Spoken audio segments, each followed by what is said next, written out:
খোকার বুদ্ধি। কাজী নজরুল ইসলাম।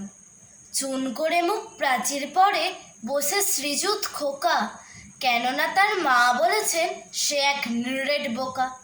ডান পিঠে সে খোকা এখন মস্ত একটা বীর, হুঙ্কার তার হাঁস মুরগির ছানার চক্ষু স্থির।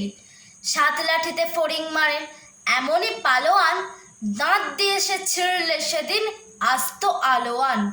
ন্যাংটা পুটো দিগম্বরের দলে তিনিই রাজা, তারে কিনা বোকা বলা কি এর উচিত সাজা।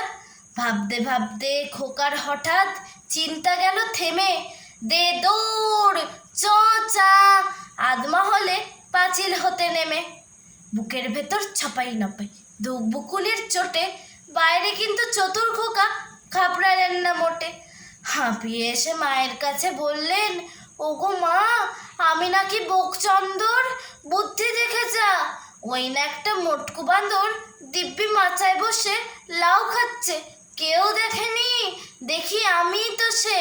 দিদিদেরও চোখ ছিল তো, কেউ কি দেখেছেন? তবে আমায় বোকা কও যে, হাসো কেন?